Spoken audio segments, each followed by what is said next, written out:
Assalamualaikum warahmatullahi wabarakatuh. A'udzubillah, bismillah, alhamdulillah, wassalatu wassalamu ala rasulillah wa ala alihi wa sahbihi wa man walah.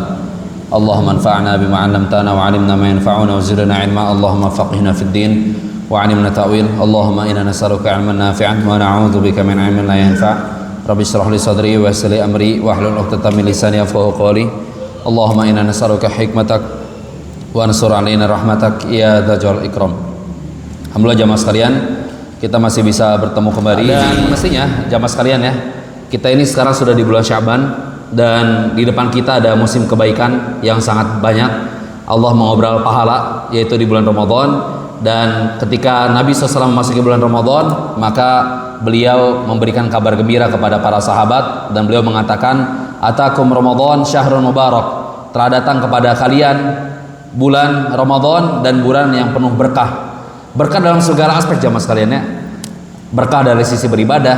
Ketika kita di bulan biasa baca Quran hanya 1 halaman, di bulan Ramadan bisa 1 juz dalam sehari atau 10 juz, atau seperti Imam Syafi'i 1 hari 2 kali hatam, sehingga 1 bulan 60 kali hatam ya, itu Imam Syafi'i rahimahullah ta'ala.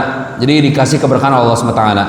Dan juga keberkahan fisik yang biasanya kita di bulan lain cepat lelah, di bulan Ramadan maka lebih energik ya. Jadi intinya bulan Ramadan ini bulan yang sangat berkah, bahkan dari sisi dunia pun berkah ya. Tukang jualan ya, atau bisnismen atau pedagang di bulan Ramadan itu biasanya laris parah ya. Kok bisa? Karena bulan berkah. Nah tapi jamaah sekalian, mestinya ketika kita mendapatkan bulan berkah, maka kita maksimalkan bulan berkah tersebut untuk beribadah kepada Allah Subhanahu wa taala. Dan juga jamaah sekalian ya, ini mukadimah dulu ya sebelum kita masuk ke pembahasan fikih. Kata Nabi SAW, "Idza dakhala Ramadan futihat abwabul jannah." Ketika memasuki bulan Ramadan maka dibukakan pintu surga. Betapa mudah seseorang untuk masuk surga, karena Nabi SAW bersabda, "Walillahi utaqau minan nar wa dzalika kulli lailah." Karena setiap malam itu ada orang yang dibebaskan dari api neraka jahanam, dan itu setiap malam ya. Seorang belum bisa dapat malam pertama, maka di malam kedua dapatkan itu, dijauhkan dari api neraka jahanam. Tidak bisa didapatkan di malam kedua, di malam ketiga. Malam ketiga tidak bisa, malam keempat, terus sampai malam terakhir di bulan Ramadan. Di sebagian riwayat, futihat abwabus sama, dibukakan pintu langit, sehingga mudah sekali amal soleh diterima di sisi Allah SWT di bulan Ramadan. Dan juga betapa mudah seseorang untuk berdoa dikabulkan, karena pintu langit dibuka ketika di bulan Ramadan. Riwayat yang ketiga, futihat abwabur rahmah, dibukakan pintu rahmat, sehingga rahmat Allah mudahlah turun di bulan Ramadan. Maka dari itu kita meminta kepada Allah SWT agar kita bisa memasuki bulan Ramadan. Dan juga jamaah sekalian ya, tidak perlu panjang-panjang, sedikit mukadimah lagi ya, bahwasannya bulan Ramadan ini dilipat gandakan luar biasa. Dan sepakat para ulama, bulan Ramadan itu jika kita beramal di situ maka dilipat gandakan baik kamman wa kaifan, baik dari sisi kualitas maupun kuantitas. Walaupun tidak ada dalil-dalil spesifik yang membahas tentang hal tersebut, tetapi ada beberapa dalil yang menunjukkan bahwasannya beribadah di bulan Ramadan itu dilipat gandakan. Di antaranya adalah Nabi SAW bersabda, "Inna umrata fi Ramadan taqdi hajjatan ma'i."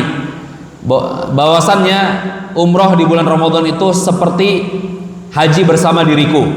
Jamaah sekalian, umroh ini ibadah ringan ya. Mungkin 3 jam beres kalau misalkan padat. Kalau sepi mungkin 1,5 jam beres. Cuma 3, tawaf 7 keliling, terus kemudian sa'i 7 juga, 7 balikan ya. Terus kemudian tahallul, cukur rambut, hanya 3 saja.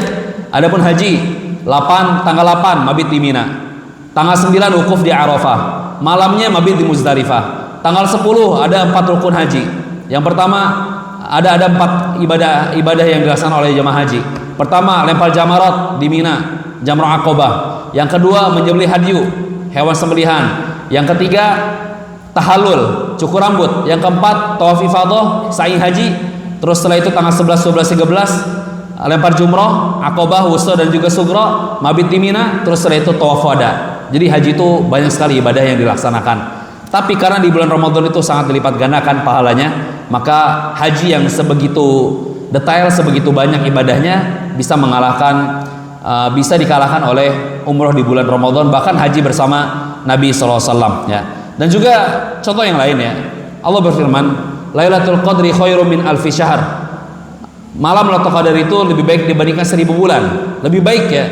Bukan seperti 1000 bulan, lebih baik. Jadi 83 tahun 4 bulan lebih baik. Bisa jadi 100 tahun, bisa jadi 1000 tahun, bisa jadi 1 juta tahun. Ini di sini umum ya. Jadi Lailatul Qadar itu lebih baik daripada 1000 bulan ya. Dan ini jelas bahwasannya dilipat gandakan. Terus juga ada dalil lain ya. Nabi SAW bersabda, kullu amali ibni Adam yudha'af. Setiap amalan hamba itu akan dilipat gandakan. Al hasanatu bi asyri amsalihha. Satu pahala itu dilipat gandakan menjadi 10 ila 700 dhifin, sampai 700 kali lipat. Illa saum fa innahu li wa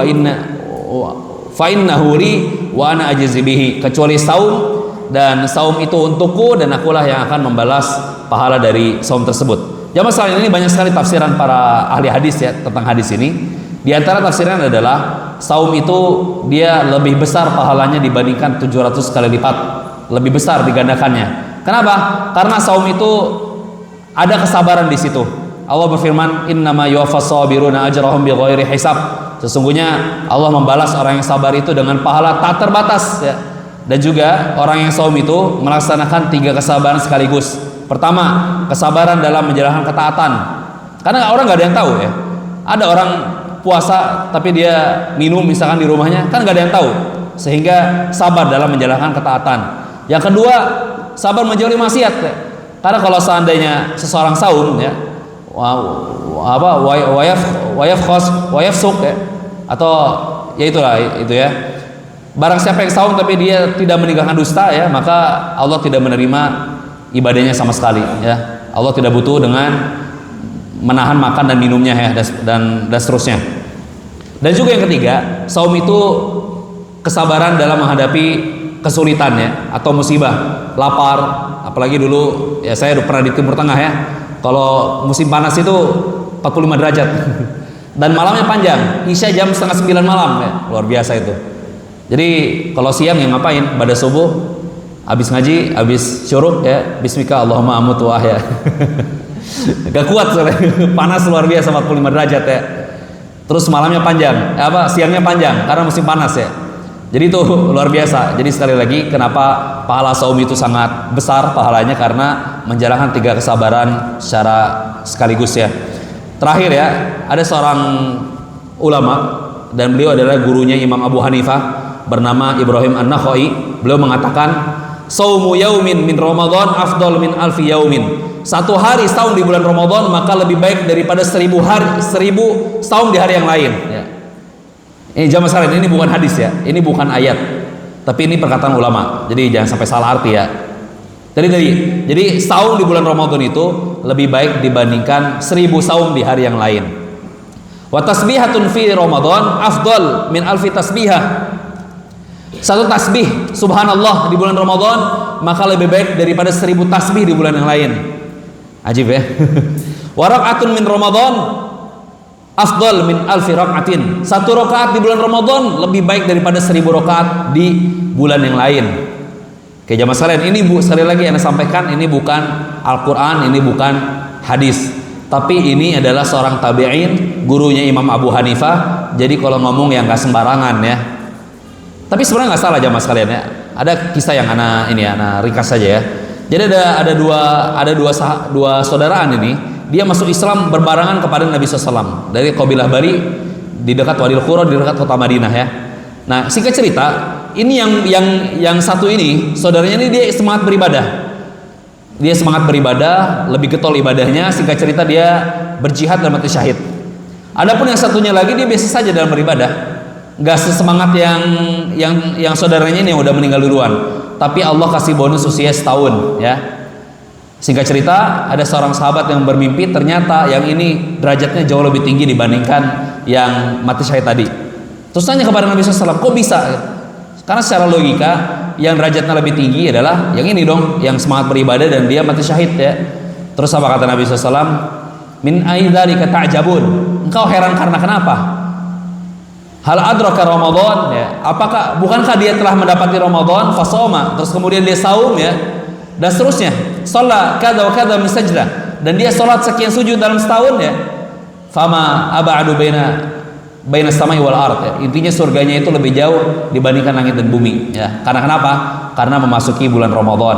Jadi sekali lagi jamaah sekalian, makanya para sahabat dahulu atau para ulama dahulu itu ketika 6 bulan sebelum masuk bulan Ramadan, maka mereka semangat berdoa kepada Allah agar dimasukkan ke bulan Ramadan.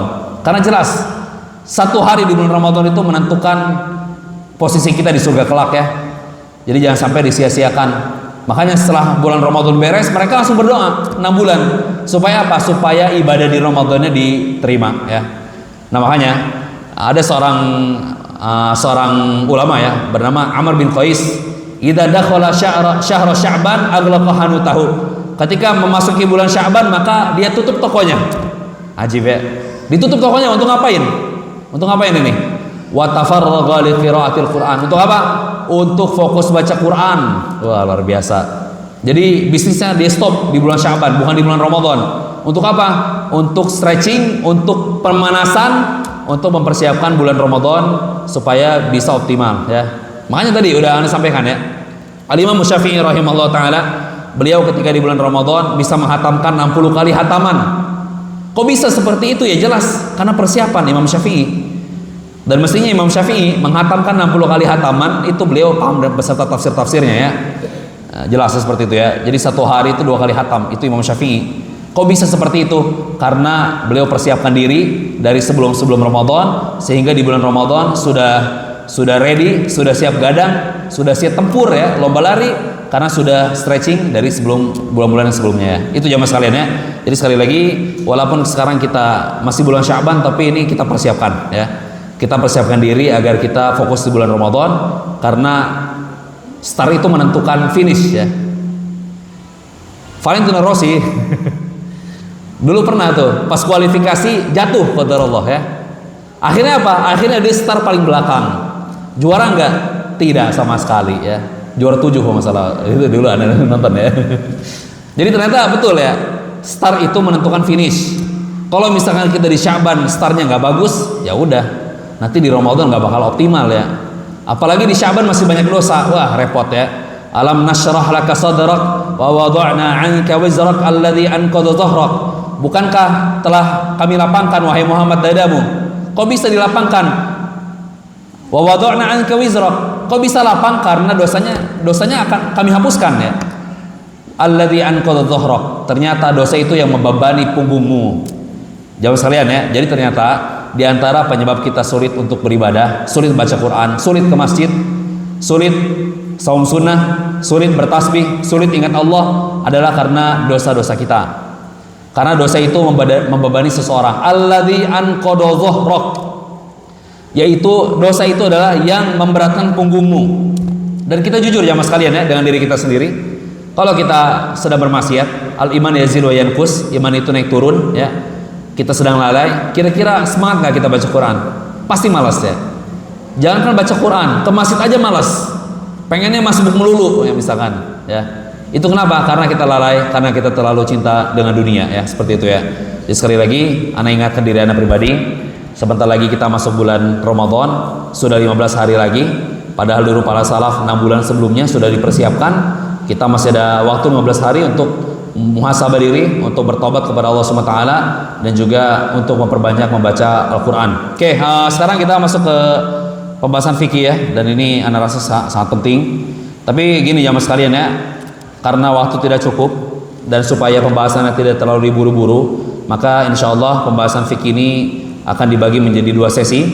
Sesi yang pertama hari ini dan juga sesi yang berikutnya tentang pembatal-pembatal kontemporer ya. Kita bahas tentang fikih kedokteran atau fikih yang lainnya. Insya Allah kita akan bahas di pertemuan pekan depan insya Allah ya. Jadi kalau yang sekarang ini pembahasan fikih-fikih klasik. Nah, tapi kalau misalkan yang pekan depannya akan kita bahas tentang fikih kontemporer insya Allah ta'ala. Oke, sekarang kita masuk dulu ke sejarah puasa ya. Jamaah senang kalau sejarah. Jadi sejarah puasa itu ada 4 tahapan. 4 tahapan ya. Yang pertama sejarahnya Ahlul Kitab. Makanya Allah berfirman, ya ayyuhalladzina amanu kutiba alaikumusiyam wahai orang beriman, diwajibkan kepada kalian berpuasa kama kutiba 'alal ladzina min qablikum, sebagaimana diwajibkan kepada orang sebelum kalian. Nah, kalau di Al-Qur'an ada lafaz sebelum kalian, itu pasti maknanya adalah ahlul kitab, Yahudi dan Nasrani. Kenapa? Karena Yahudi dan Nasrani adalah agama resmi dari Allah SWT, dan itu agama yang benar. Tapi dulu ya, kalau zaman sekarang nggak bisa.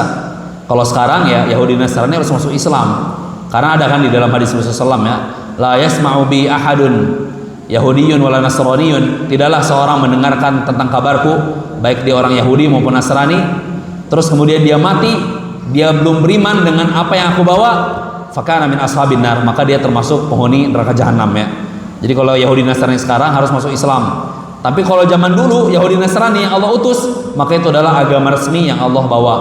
Makanya kalau istilah-istilah akidah, istilah akidah di buku-buku sekolah umum ya, ada agama samawi, ada agama ardi.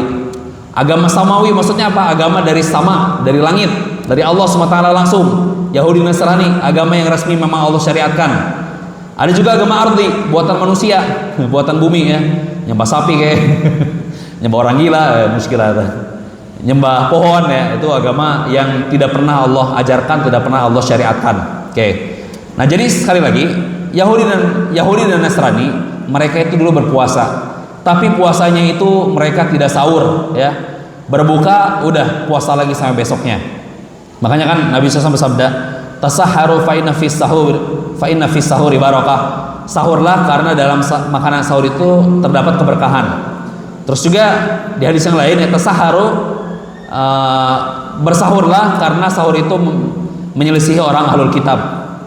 Oke, jadi sekali lagi ya, ternyata puasanya orang sebelum kita, orang Islam itu sangatlah berat ya. Karena kenapa? Karena mereka tidak sahur. Oke, sejarah yang kedua, sebelum diwajibkan puasa Ramadan maka diwajibkan puasa Asyura. Ramadan belum wajib. Jadi puasa Asyura itu diwajibkan, dan dulu orang Yahudi pun wajib puasa Asyura, bahkan orang-orang kafir Quraisy pun wajib melaksanakan puasa Asyura ya. Adapun kisah lengkapnya ya kurang lebih seperti itulah. Intinya Nabi SAW itu memerintahkan para sahabat untuk membawa mainan-mainan ke masjid supaya apa? Supaya anak-anak itu fokus, tidak merasa lama ketika melaksanakan puasa Asyura ya. Kayak seperti itu ya. Nah, adapun tahapan yang ketiga, maka turunlah ayat yang tadi, kutiba alaikumusiyam kama kutiba alal ladzina min qablikum, telah wajib kepada kalian puasa Ramadan ya. Tapi ini belum turun ayat yang uhillat lakum lailatas siyami rafatu ila nisaikum, itu belum turun ya. Jadi baru yang tadi dulu wajib ya, wajib puasa. Oke, singkat cerita seperti ini. Jadi puasa di zaman awal Islam itu, puasanya itu ini, ketika berbuka maka dia boleh makan sampai dia sebelum tidur. Kalau dia sudah tidur maka nggak boleh makan, nggak boleh gauli istri. Oke, ada seorang sahabat ya, ana lupa namanya, ana search dulu ya, sahabat yang pingsan ketika puasa lelah bekerja ya. Ada Qais yang salah ya, Qais bin Sirmah, betul ya. Jadi seorang sahabat Qais bin Sirmah, dia ini seorang yang semangat dalam bekerja. Wallahu alam dia sahur atau tidak, yang jelas ketika dia puasa dia semangat dalam bekerja. Nah, pas dia pulang, dia nanya ke istrinya, "Wahai istriku, ada makan atau tidak?" Kata istrinya, "Tidak ada, tapi saya cari dulu ya." Nah, karena Qais bin Sirmah ini kelelahan, maka beliau ketiduran. Pas istrinya datang, istrinya kaget, "Waduh, ini gimana nih, suami saya ketiduran, nggak boleh makan dong." Gak boleh makan ya, karena udah ketiduran ya. Akhirnya di sebagian riwayat istrinya bilang, "Wahai suamiku, engkau belum tidur?" Kata Qais bin Sirmah, "Enggak, saya sudah tidur ya." Kayak singkat cerita, akhirnya Qais bin Sirmah pun tidak makan. Terus beliau besok kerja lagi, pingsan akhirnya. Sampailah kabar kepada Nabi SAW. Terus setelah itu apa?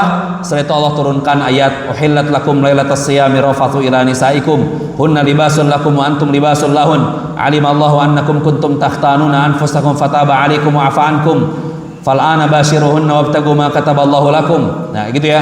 Jadi dihalalkan bagi kalian, intinya ada tiga aspek ya. Dihalalkan bagi kalian bergaul dengan istri kalian di malam bulan Ramadan. Malam itu kapan?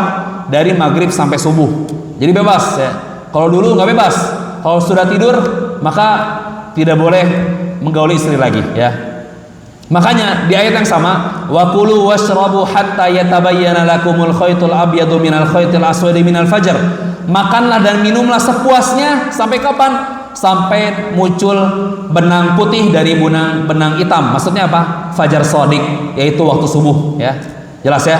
Itu ayat yang menunjukkan bahwasannya kita boleh makan di malam bulan Ramadan sepuasnya. Mau jam 12 malam, mati ya. Cek. Mau jam 12 malam ya, mau ba'da isya, mau sebelum subuh, boleh. Bebas ya.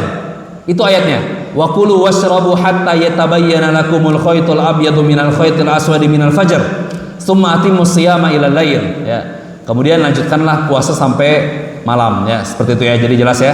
Jadi ternyata ayat yang tadi uhilla lakum lailatas shiyami rafatu ila nisaikum itu adalah tahapan yang keempat dan itulah yang biasa kita amalkan sehari-hari. Kita puasa dengan mengamalkan ayat tersebut ya. Jelas ya. Jadi sekali lagi kita ini alhamdulillah Allah mudahkan karena di awal Islam seorang puasa boleh makan hanya di tengah malam saja. Terus kalau udah ketiduran maka dia tidak boleh makan lagi sampai dia berbuka di besok harinya. Adapun kita alhamdulillah ya bebas ya. Pada maghrib makan monggo, pada isya mangga monggo. Jam 11 nyantai makan ayo. Jam 2 kami guling. Masya Allah. Terus jam 4 sahur. Ini balas dendam ini. Puasa tapi gak ada bedanya ini ya. Alhamdulillah ya. Tapi Masya Allah ini kalau Qais bin Sirma ini gak pingsan kita tewas kayaknya. Alhamdulillah ini Qais bin Sirma ini pingsan. Akhirnya turun ayat tadi, uhilla lakum lailatas siyami rafatu ila nisaikum. Itulah sebab nuzul dari ayat apa yang telah Anda sampaikan. Oke, jelas ya. Itu sejarah puasa. Oke, sekarang kita lanjut ke definisi puasa. Jadi as-siyam itu dari kata al-imsak ya. As-siyam, puasa itu dari kata imsak. Imsak itu menahan ya. Makanya kalau di Indonesia itu banyak imsak 10 menit sebelum azan. Itu gimana itu? Bagus sebenarnya ya. Selama tidak ada keyakinan bahwasanya imsak adalah terakhir kita makan, maka itu bagus, mengingatkan. Nanti insya Allah akan kita bahas juga ya pembahasan apakah boleh seseorang makan ketika azan.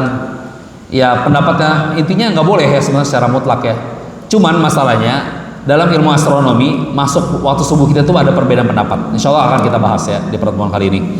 Oke, kenapa disebut al-imsak? Karena Allah berfirman menghikayatkan perkataan Maryam, inni nadartu lirrahmani sauman. Aku bernazar kepada Allah agar saum. Maksudnya apa? Menahan. Falan ukallimal yauma insiya, dan aku tidak akan bicara hari ini dengan siapapun baik dari manusia ya. Jadi ya, saya tidak akan berbicara dengan manusia manapun di hari ini.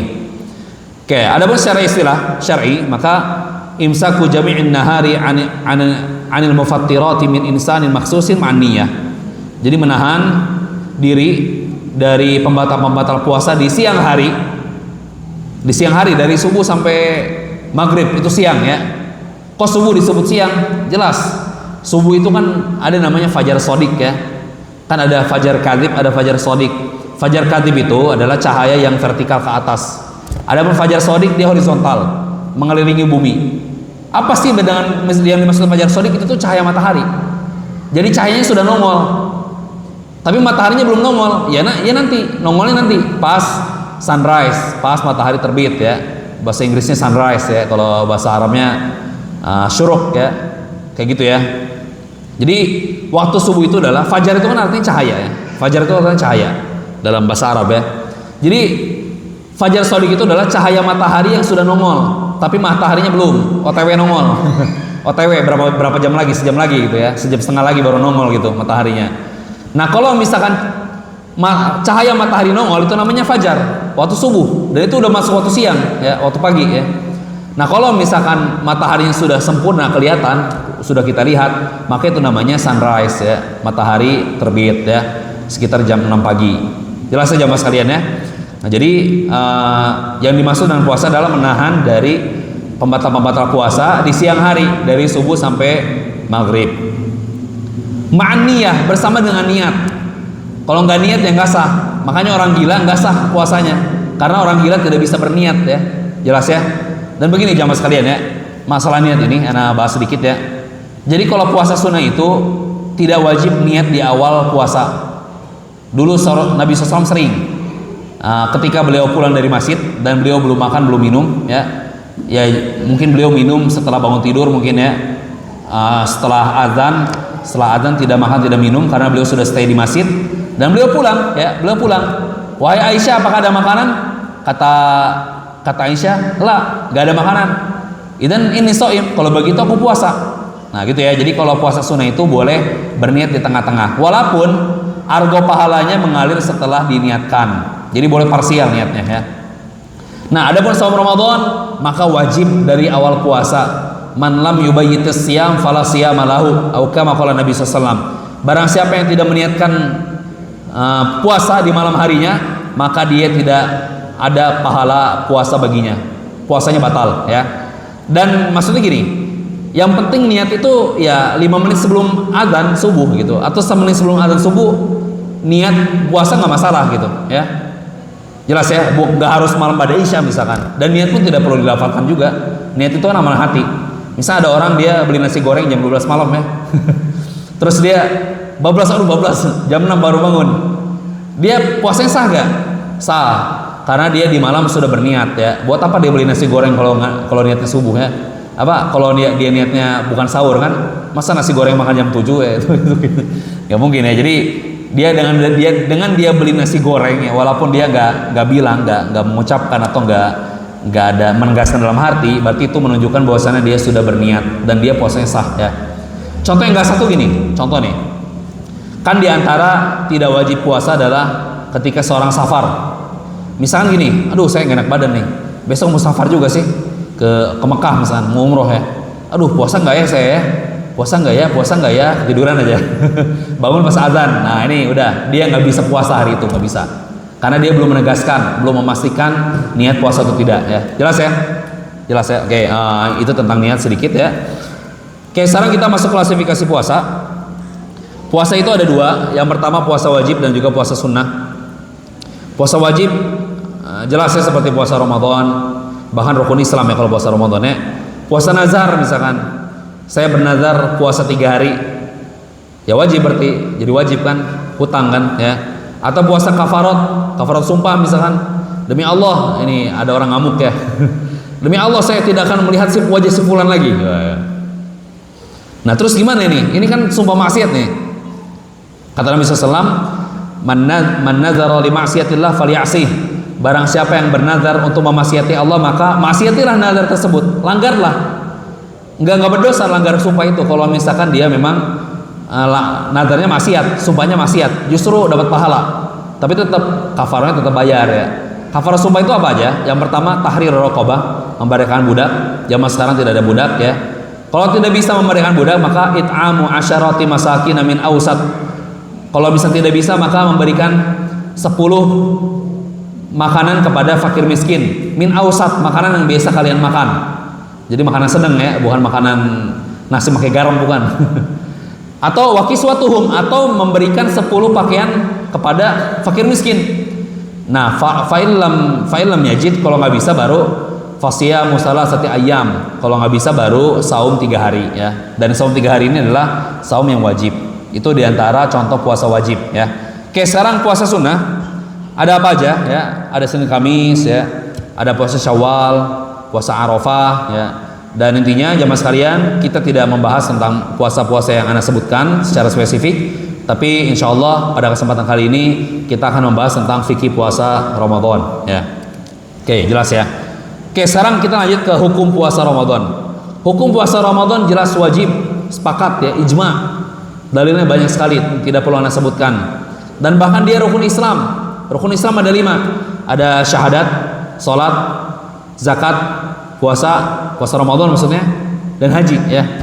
Dan rukun itu dari secara bahasa Arab, rukun itu artinya tiang ya. Makanya kalau misalkan bagi yang pernah ini ya, pernah tawaf ya, ada rukun Yamani, ada tiang yang menghadap Yaman, ada rukun Syami, rukun tiang yang menghadap Syam ya. Jadi rukun itu artinya adalah tiang. Nah jadi makanya Nabi SAW bersabda, buniyal islamu ala khamsin. Bangunan Islam itu seperti bangunan dibangun di atas 5 tiang ya, yaitu 5 rukun Islam ya.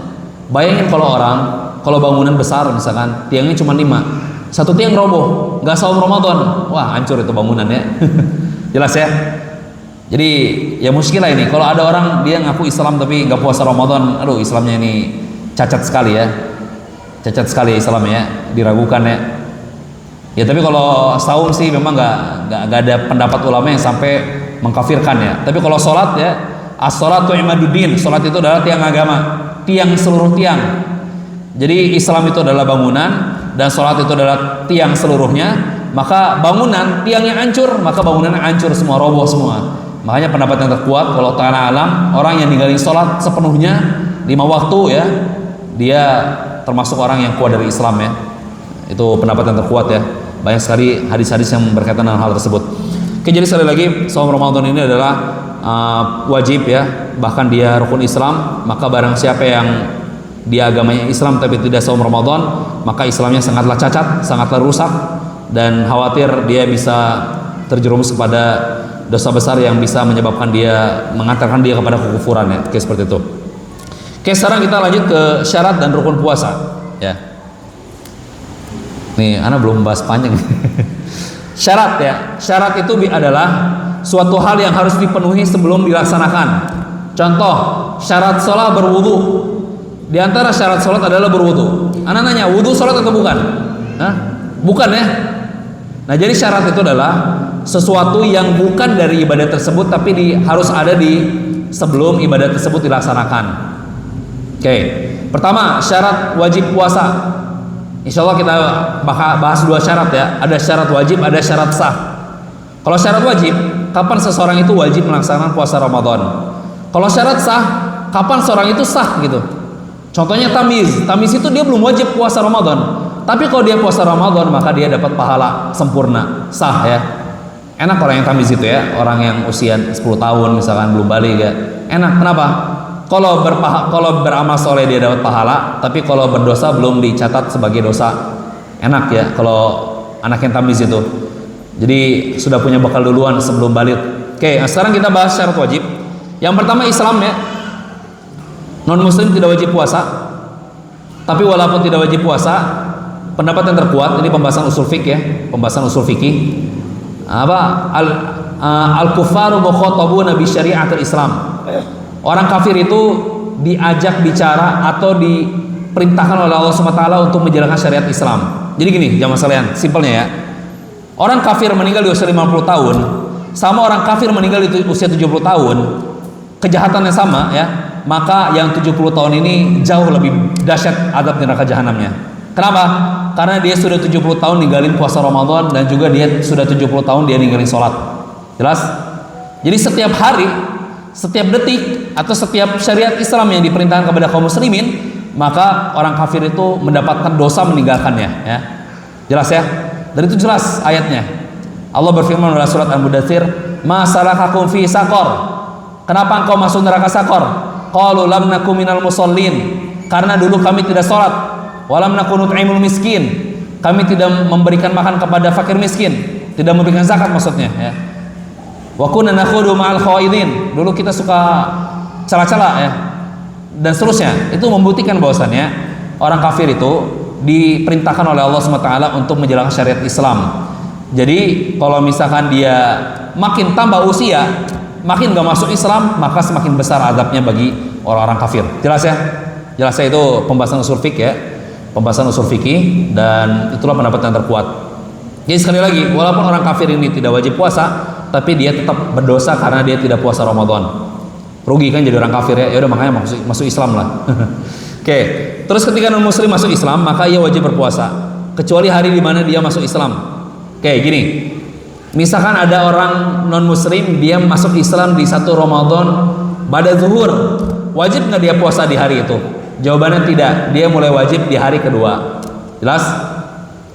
Nah, tapi kalau misalnya ada orang non muslim dia masuk Islam sebelum waktu subuh, berarti dia wajib langsung puasa di hari itu juga. Jadi pada subuh dia langsung puasa ya. Karena dia masuk Islam di sebelum subuh, atau di malam ini misalkan malam Ramadan, hari tarawih pertama misalkan ya, malam tarawih pertama, maka dia wajib melaksanakan saum Ramadan selama 30 hari atau 29 hari full ya. Oke. Yang kedua berakal, Tadi yang pertama ya, syarat yang pertama adalah syarat wajib. Yang pertama Islam.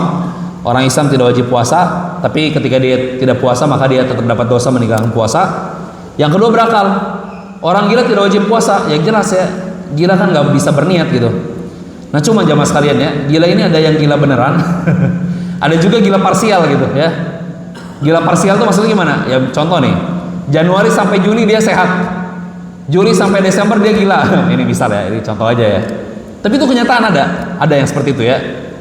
Nah, kalau misalkan Ramadan yang di bulan Februari ya berarti dia wajib puasa Ramadan ya. Kalau misalkan Ramadan yang jatuh di bulan November berarti dia tidak wajib puasa Ramadan ya. Dan itu terjadi. Makanya ada pertanyaan kan, Ustaz, orang gila masuk surga atau masuk neraka? Ya tergantung. Pas dia sadar ngapain? Kalau dia sadar sholat berjamaah, dia sadar dia baca Quran, dia puasa Ramadan ya dia masuk surga. Karena yang dihitung ketika dia sehat ya. Nah kalau misalnya dia orang gila pas sadar apa? Nyopet ya, maling. Ya neraka tuh.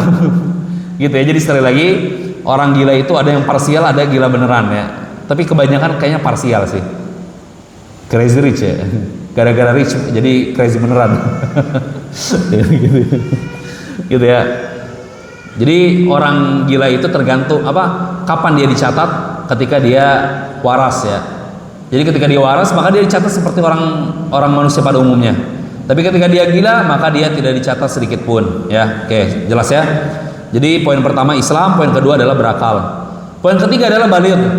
Baligh ya. Anak kecil belum wajib berpuasa.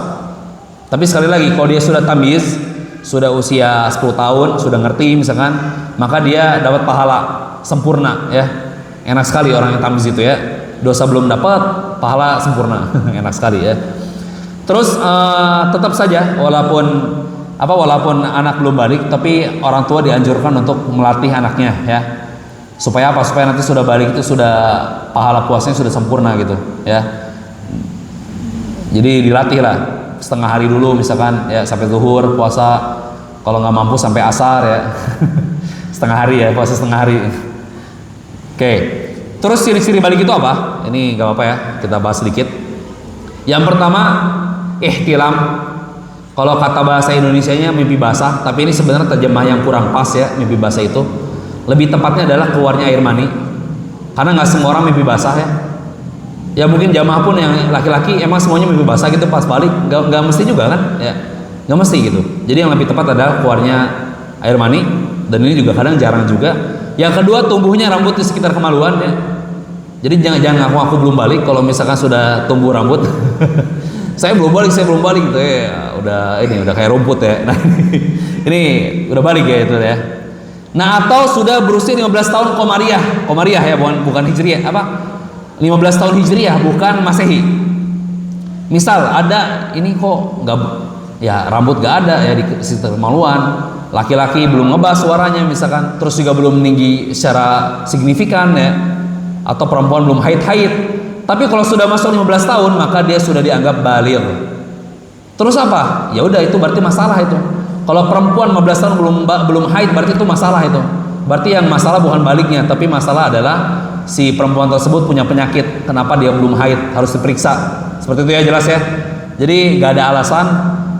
Misalkan ada perempuan usia 17 tahun, tuh saya belum balik, saya belum wajib sholat. Bukan begitu. Itu ente yang harus berobat itu ke dokter ya. Karena usia 17 tahun belum haid ya. Seharusnya sudah haid di usia 15 tahun sebelumnya. Sebelum 15 tahun gitu. Nah, atau ya. Misal begini, ada seorang wanita, tapi ini contoh ya. Misal ada seorang wanita dinikahi di usia 10 tahun misalkan. Dan dia belum balik ya. Terus setelah itu digauli oleh suaminya, ternyata hamil. Nah, berarti dia sudah balik ya. Buktinya apa? Karena dia sudah hamil. Jelas? Padahal dia belum balik, belum ini gitu, belum ada ciri-ciri haid gitu, belum pernah haid. Tapi pas digauli hamil, berarti udah balik ya, sudah balik ya. Oke, jelas ya, ini pembahasan tentang balik. Karena jelas ya, Nabi SAW bersabda, "Rufi'al qalamu 'an salasatin 'anil naimi hatta yastayqiz, wa 'anil tifli hatta yahtarim, wa 'anil majnuni hatta yabra."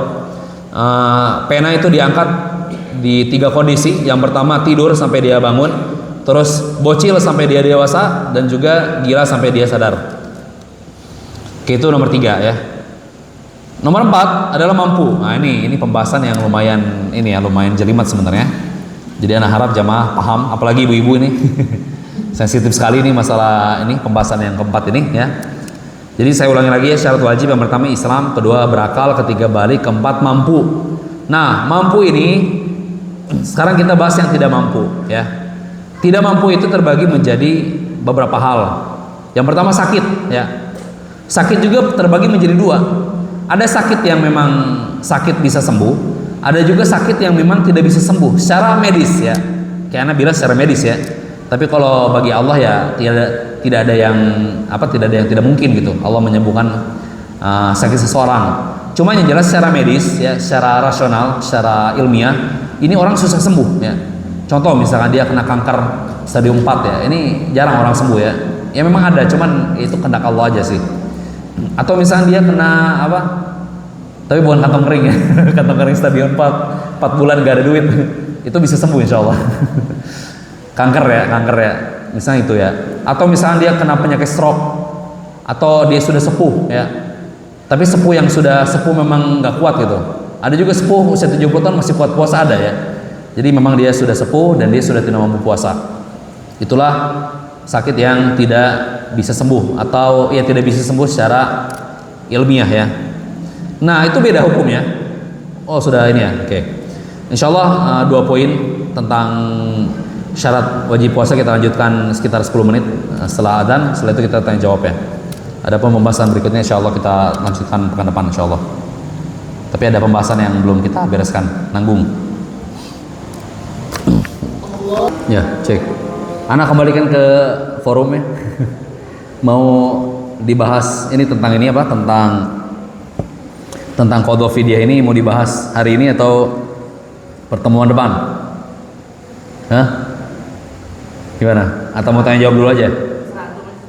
Terserah Ana beresin semua materi ya sampai jam 9 malam. Ya gimana? Hah? Masih kuat ya? Hah? Ya udah, kita bahas satu poin aja. Satu poin ya tentang ini. Tadi sekali lagi, jadi puasa orang yang tidak mampu itu ada dua tipe. Ada yang tadi sakit ya. Yang pertama sakit yang sembuh, yang bisa sembuh. Misal sakit ya pilek. Kalau pilek nggak boleh buka ya. Kalau pilek ya. Kalau pilek biasa nggak boleh buka gitu. Misal demam ya, sakit yang menyulitkan dia puasa, maka dia wajib qadha. Karena fa in kana maridan aw ala safarin fa iddatu min ayamin ukhra. Kalau dia safar, dia sakit, maka dia ganti di hari yang lain. Itulah dalil bahwasannya kalau sakit biasa maka dia wajib qadha. Nah, adapun sakit yang tidak bisa sembuh ya. Apa ayatnya? Wa 'alal ladzina yutiqunahu fidyatun ta'amu miskin. Bagi yang tidak mampu, bagi yang sudah sepuh ya. Wa 'alal ladzina yutiqunahu, di sini aslinya lafaz artinya itu la yutiqun ya, tidak mampu ya. La yutiq, la yutok, tidak mampu. Nah, cuman yaitu di Al-Qur'an memang sering ilmu kefasihan bahasa Arab dalam ilmu balaghah itu sering dihapus-hapus ya lafaz-lafaznya ya. Wa 'alal ladzina yutiqunahu fidyatun ta'amu miskin. Barang siapa yang tidak mampu untuk mengqadha, maka fidyah ta'amu miskin, memberi makanan satu porsi kepada satu miskin ya. Jelas ya? Jadi kalau misalkan orang yang sudah tidak mampu maka dia bayar fidyah. Nah, sekarang ini itu jelas lah insyaallah ya. Terus gimana cara fidyah? Cara fidyah itu ada dua cara. Yang pertama tadi ya fidyatun ta'amu miskin, fidyah dengan cara ta'amu miskin, memberikan satu porsi makanan kepada fakir miskin. Itu cara pertama. Dan itu cara yang paling oke sebenarnya. Cara yang kedua adalah membayar gandum atau beras ya setengah so'. Satu so' itu kan 3 kg ya kurang lebih. Itu udah lebih ya. Berarti setengahnya itu adalah 1,5 kg. 1,5 kilogram. Terus begini, cara bayar fidyah itu bukan ini ya. Ada sebagian orang, saya ini nggak bisa puasa nih fidyahnya sebulan. Satu Ramadan dia langsung bayar 45 kg, 1,5 kali 30 kg. Ini nggak bisa, nggak sah ini fidyahnya. Seharusnya gimana? Dia dapat hutang dulu baru dia bayar fidyah. Jelas ya? Jadi dibayar fidyah itu setelah dia ngutang puasa. bukan dia bayar dulu baru ngutangnya kemudian ya, itu mah bukan begitu, itu nggak sah itu. Sama kayak orang yang dia menyembelih hewan kurban sebelum subuh atau sebelum sholat Idul Adha. Betul dia dapat pahala nyembelih hewan, tapi dia nggak dapat pahala kurban ya, pahalanya jelas beda. Menyembelih hewan kurban itu beda pahalanya dengan menyembelih hewan yang untuk disedekahkan ya, beda jauh pahalanya. Jelas ya? Jadi soalnya gini, bisa di awal, bisa setiap hari misalkan hari pertama, kedua, ketiga, yaudah 3 porsi berarti udah utang 3 kan? Atau misalkan bisa di akhir-akhir Ramadan ya, menjelang Lebaran misalkan, kan udah jelas tuh hutangnya berapa, yaudah dia bayar fidyah gitu. Atau tiap hari bisa ya. Hari ini nggak puasa, ya udah siangnya langsung bayar fidyah. Hari kedua nggak puasa, siang bayar fidyah, kayak gitu boleh ya. Nah sekarang ini yang rada jelimet ya. Yang rada jelimet adalah ibu hamil dan menyusui, karena tidak ada dalilnya, ijtihadiyah. Makanya khilafnya juga kuat sekali ya. Kan tadi jelas sakit yang bisa sembuh, tadi ayatnya ada ya. Faman kana maridan aw ala safarin fa iddatu min ayamin ukhra. Qadha di hari yang lain itu bagi orang yang sakitnya sembuh ya, mudah sembuh. Adapun yang tidak mampu, tadi jelas juga ayatnya, wa 'alal ladzina yutiqunahu fidyatun ta'amu miskin. Barang siapa yang tidak mampu puasa maka dia fidyah, memberi makanan orang miskin. Nah, sekarang hamil dan menyusui ini tidak ada dalilnya, sehingga masuk ke ranah ijtihadiyah ya. Berijtihad, para ulama berijtihad nih, kira-kira masuknya kemana nih. Nah makanya ada khilaf ya, ada khilaf. Ada yang mengkiaskan ibu hamil menyusui itu adalah kepada yang dia sakit tapi bisa sembuh. Ibu hamil menyusui itu tidak terus-terusan ya, makanya dia termasuk dikiaskan kepada yang bisa sembuh, dan itulah pendapat yang terkuat sebenarnya. Jadi kalau misalnya seperti itu berarti dia wajib qadha, sebagaimana orang yang sakit tertimpa penyakit dan dia bisa sembuh maka dia wajib qadha. Nah tapi ada juga yang mengkiaskan ya, bagi yang ya khususnya bagi yang suaminya produktif ya. Tahun pertama hamil, tahun kedua menyusui, tahun ketiga hamil, tahun keempat menyusui, tahun kelima hamil, tahun keenam menyusui, tahun ketujuh hamil, tahun keenam menyusui, terus ya sampai 10 tahun. Akhirnya punya hutang puasa berapa? 300. Waduh, tewas 300. Nah ini gimana nih? Nah ini sebagian ulama mengkiaskan kepada orang yang tidak mampu untuk bayar, sehingga apa? Sehingga boleh fidyah. Ini khilafnya kuat sekali ya, kuat sekali. Ulama jumhur ulama wajib qadha ya. Pokoknya ibu hamil mau hamilnya selama 12 tahun misalkan, berarti 30 kali 12 360 tahun, 360 hari tetap wajib qadha selama masih ada umur ya. Itu diantara pendapat ulama, diantara pendapat Syekh bin Baz ya. Tapi Allah taala alam ya. Tapi ini sekali lagi jamaah sekalian, ini ijtihadiyah ya. Jadi jangankan ana sebagai dai ya, para ulama pun berbeda pendapat. Jadi ana mohon kepada jamaah untuk berlapang dada ya kalau misalnya ada perbedaan pendapat. Ana pribadi ya, tadi ana menguatkan condong kepada kalau misalkan memang dia hamil jarang-jarang, nyusui jarang-jarang, maka dia wajib qadha karena mudah bagi dia ya. Adapun kalau misalnya tadi seperti yang tadi produktif sekali ya. Terus-terusan hamil menyusui terus ya. Nah, maka itu wallahu alam dia boleh fidyah ya. Karena ada suatu hadis juga ya. Innallaha yad'u, ini kurang lebih maknanya ya, karena hadis itu kan boleh bil makna ya bagi yang faqih ya, bagi yang paham maknanya. Ya alhamdulillah saya paham maknanya gitu. Innallaha yad'a as-salat, yad'a anis salai minal apa? Yad'a syatra salatin fi safar ya. Anil musafir. Sesungguhnya Allah mengugurkan setengah sholat bagi orang yang musafir ya. Yang tadinya 4 rakaat jadi 2 rakaat, kan setengah sholat itu kan ya. Oke. Terus juga lanjutan hadisnya, innallaha yad'u anil murdi' wal hamil as-siyam. Allah menggugurkan puasa bagi orang yang hamil dan menyusui. Itu ada hadis yang disahihkan oleh sebagian ulama ya. Oke. Nah sekarang anda nanya, ketika orang safar, apakah dia wajib qadha 2 rakaatnya? Enggak kan? Ya udah gitu. Ya udah 2 rakaat ya udah 2 aja gitu. Enggak kita ganti lagi kan? Pas sudah mukim kita jadi 6 rakaat gitu. Zuhurnya enggak kan? Enggak kita ganti kan? Nah, kalau misal begitu, di sini wawnya waw atof ya, berarti hukumnya sama. Berarti bagi ibu hamil dan menyusui, puasa itu tidak diqadha, tapi fidyah gitu, ya. Dan itu pun pendapatnya Ibnu Abbas dan juga Ibnu Umar. Nah gini jamaah sekalian, ini dalam kaidah usul fikih ya. Jadi qaul sahabat itu bisa diterima ketika tidak ada yang menyelisihi, dan ini perkataan sahabat ini tidak menyelisihi ya tentang fidyah ini. Yang kedua, dia harus menyelisihi kias. Kalau satu rumun sama kias, berarti ya ini bukan pendapat, berarti nggak ada dalil khusus ya, begitu ya. Dan ini pendapat yang fidyah ini menyelisih kias. Nah, berarti Ibnu Abbas dan Ibnu Umar ini memiliki pondasi yang kuat, memiliki hadis tentang masalah fidyah ya, seperti itu ya. Oke, jelas ya jamaah sekalian ya. Jadi kesimpulannya ini anak nggak jangan nanti pusing lagi anak bahas usul fikih begini ya.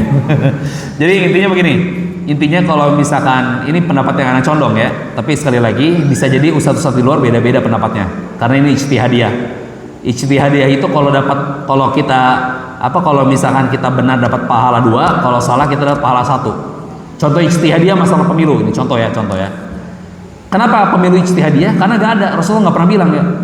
Kalau seandainya Rasulullah bilang misalnya, ya ma'syarul mu'minin ba'da arba'imi'atin wa alfari sanatin sayakunu intikhabat ya.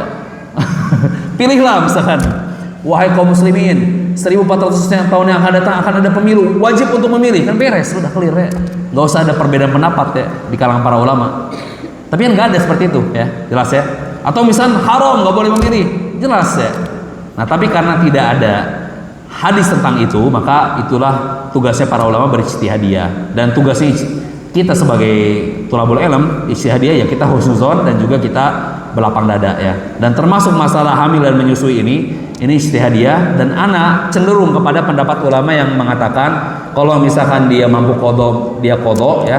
Tapi kalau misalkan dia produktif ya, suaminya produktif, hamil terus dan juga menyusui terus, maka wallahu alam dia boleh fidyah ya. Oke, itu yang bisa sampaikan ya. Nah, insyaallah pekan depan kita akan masuk pembahasan tentang masuknya bulan Ramadan.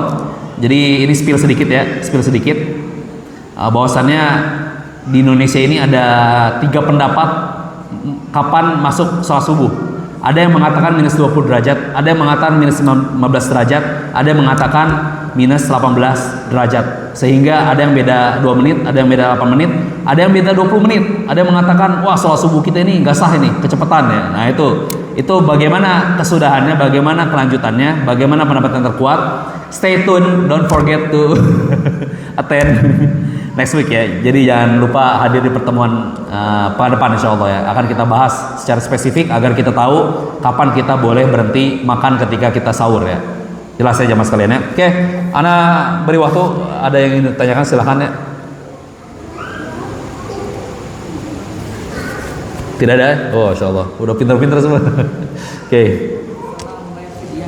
Bayar fidyah. Di akhir Ramadan boleh ya. Fidyah di akhir Ramadan boleh. Yang nggak boleh itu tadi belum mutang tapi udah bayar duluan. Jadi bayar apaan? Sedekah yang intinya gitu. Jadi kalau di akhir Ramadan ya bagus. Yang penting dia sudah ada hutangnya gitu. Di akhir Ramadan pun lihat dulu, kalau tanggal 27 ya berarti dia cuma bisa bayar fidyahnya 27 hari. 28 29 nya ya dia belum bayar fidyah karena belum masuk ya. Seperti itu ya, jelas ya. Nah, ada pertanyaan lagi? Ya.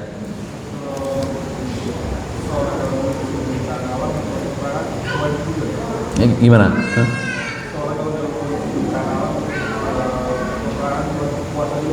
Sholat dalam kondisi peperangan ya? Ya kan ini, oke. Ini sebenarnya belum dibahas ya. Cuman begini, peperangan itu biasa safar ya, biasa safar. Dan safar itu jelas boleh berbuka. Makanya dulu ketika Rasulullah SAW Fatu Mekah dari Madinah ke kota Mekah di 8 Hijriah, itu kan dari Makkah ke Madinah itu kan kurang lebih sekitar 8 hari 9 hari. Awal-awalnya puasa. Nah setelah mendekati Makkah kan perlu energi yang kuat ya, dan juga perlu tenaga untuk ya mungkin ada peperangan ringan. Maka kata Nabi SAW langsung disuruh berbuka. Rasulullah langsung minum depan para sahabat di siang hari, dan Rasulullah bilang yang masih puasa ulaika usoh, mereka adalah orang bermaksiat karena tidak mengikuti perintahku untuk berbuka di siang Ramadan, karena besok segera menaklukkan kota Mekah, kayak gitu ya. Jadi kalau perang ya jelas nggak pada puasa para sahabat ya, perlu energi ya, jelas ya. Dan juga selama di zaman Nabi itu perang selalu safar ya. Jadi ya jelas orang musafir kan memang boleh berbuka. Insya Allah kita bahas juga tentang safar di pertemuan pekan depan ya. Jadi jangan sampai nggak hadir nih jamaah ya, pekan depan rugi sekali nih. Banyak pembahasan-pembahasan yang ini ya, pembahasan-pembahasan yang justru yang tidak familiarnya di pekan depan gitu. Oke, ada pertanyaan lagi? 3 menit lagi ya.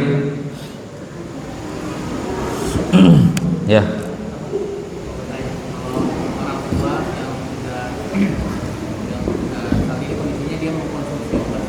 Ya.